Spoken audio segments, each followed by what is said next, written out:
Bonjour les amis, aujourd'hui on va attaquer les terrariums de Mecandoyaspera, donc boa vipère. Je me retrouve ici à côté d'une étagère, on a une batterie de terrarium en verre. Voilà, donc ça c'est un terrarium que j'avais déjà. Ici on a deux terrariums qui ont été fabriqués maison par mon ami Lionel. Je vous mettrai son Instagram dans la description de la vidéo. On se retrouve après le générique.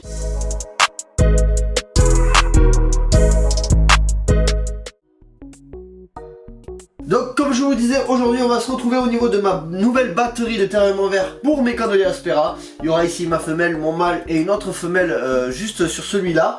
Je vais les aménager, on va voir ça en vidéo. Donc tout d'abord, une des premières choses à installer dans ce terrarium, ça va être le substrat. Donc je pars sur des chips de coco comme vous voyez là.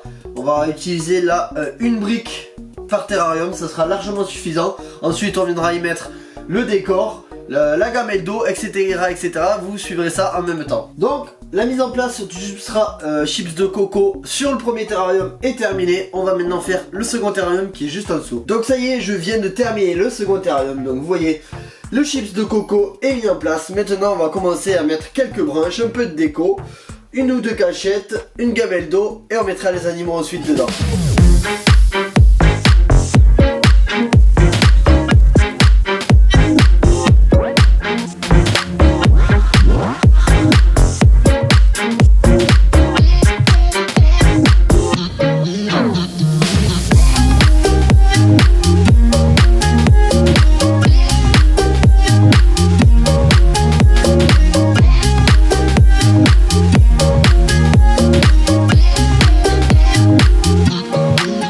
Espèce qui est fouisseuse, qui aime bien s'enfouir dans le substrat et qui aime bien l'humidité. Au substrat, je vais aussi rajouter de la sphaigne. Donc la sphaigne, c'est un très bon élément pour notamment accumuler de l'humidité. Alors il faut faire attention, c'est que si c'est pas assez humide, ça va avoir l'effet inverse, c'est-à-dire que ça va vous attirer un peu plus de sécheresse, étant donné qu'elle absorbera toute l'humidité. Mais bon, moi je pulvérise assez régulièrement cette espèce, donc j'en dispose un petit peu partout dans le terrarium, histoire d'avoir une bonne petite hygrométrie pour cette espèce qui en a besoin, bien sûr. Je fais pas ça pour toutes les espèces, mais celle-là, c'est vrai que ça demande particulièrement des besoins assez élevés en termes d'hygrométrie.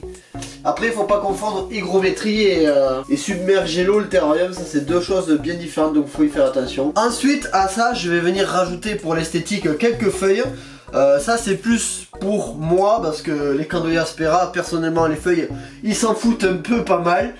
Donc on va aller rajouter ça dans le terrarium et on verra le rendu final. Donc voilà, les feuilles sont installées. On va faire un petit coup de pulvé pour la sphaigne. Bien sûr on veillera à alimenter les gamelles en eau, c'est évident. Voilà, une fois que tout est bon, donc mes paramètres substrat, déco sont bons. Température, étant donné que pour cette espèce elles sont à température ambiante, c'est-à-dire 28. Comme mes pièces sont chauffées à 28, je ne rajouterai pas de poêle chaud.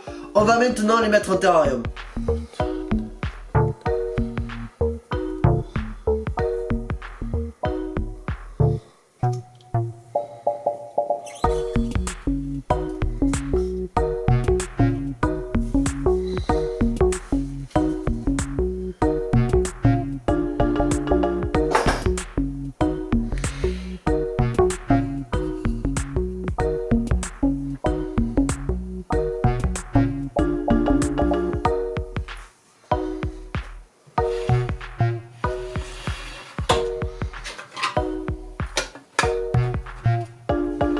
Donc voilà ce que ça donne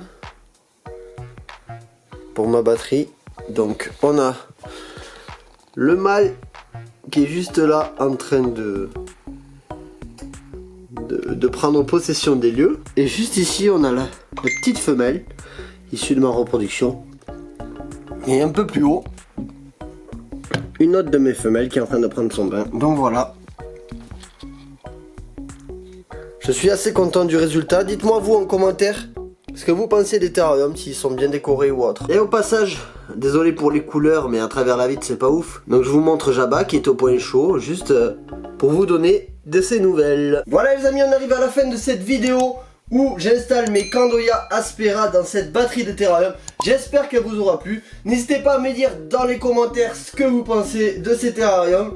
Ça me fera extrêmement plaisir. En tout cas, je vous souhaite à tous de passer un excellent moment sur les prochaines vidéos qui arrivent. A plus sur la chaîne Reptistore.